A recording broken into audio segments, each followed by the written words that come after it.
மாயா, நாமளும் அதே மாதிரி களத்துல இறங்குவோம். அப்பதான் அவளுக்கும் புத்தி வரும். கதிர், நீ என்ன பேசுற? நாமளும் அவள மாதிரியே செஞ்சா அவளுக்கும் நமக்கும் என்ன வித்தியாசம்? ஆமா கதிர், அவ இத போட்டியா பாக்குறா.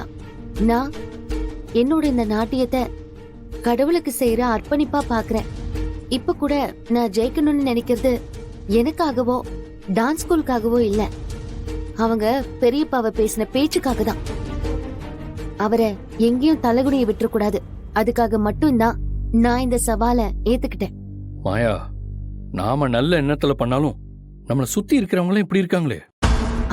கதிர், முதல்ல நம்மள மாதிரியே எல்லாரும் இருப்பாங்கன்னு நினைக்கிறது முட்டாள்தனம்.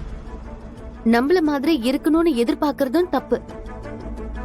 நாம எதை விதைக்கிறோமோ அதைத்தான் அறுவடை செய்வோம். நல்லதுன்னா நல்லதுதான் நடக்கும், கெட்டது செஞ்சா கெட்டதுதான் நடக்கும். இப்ப எப்படி இந்த பிரச்சனையை ஃபேஸ் பண்றதுன்னு நம்ம யோசிக்கலாம். மாயா, இப்போ ஸ்ருதி ஆடலன்னா அந்த இடத்துல யாருமா ஆட வைக்க போற? அதுதான் பாட்டி யோசிச்சுட்டு இருக்கேன்.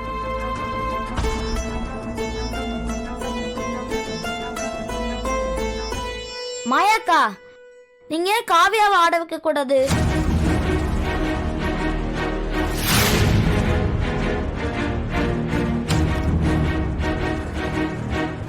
ஆமா அப்பு, எனக்கு கூட இந்த யோசனை வரல பாரு. டேய், ஒரு நாள் தானடா நாட்டிய பள்ளிக்கு வந்த, எவ்வளவு சூப்பரா கவனிச்சிருக்க. ஆனா காவியா நல்லா ஆடுவாளா மாயா?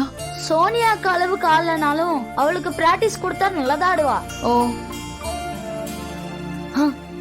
ஏ பார்வதி, உன் பையன் மாயாவுக்கு ஐடியா குடுக்கறத பார்த்தா இவனுக்கு மட்டும் ஆட்ட தெரிஞ்சிருந்ததுன்னு வச்சுக்கோ, அந்த காவியாவுக்கு இவனே போய் பரதநாட்டியம் சொல்லி கொடுத்துருவான் போல இருக்கு.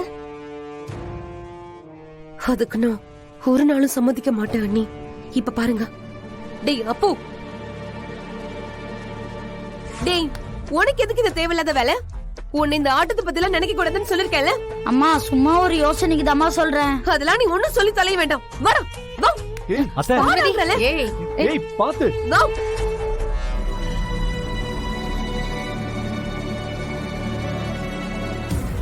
இவளும் இப்ப கால் உடைஞ்சு கிடக்குறா.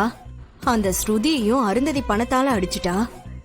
அப்ப இந்த போட்டியில மாயா தோத்துட்டா நம்ம நினைச்சது நடந்துரும். மாயாவே அவளோட நாட்டிய பள்ளிய மூடிடுவா. அவ கிடக்குற விடு மாயா. அப்போ நீ அந்த பொண்ணு காவியாவை ஆட வைக்கலான்னு நினைக்கிறியா? ஆமா பாட்டி.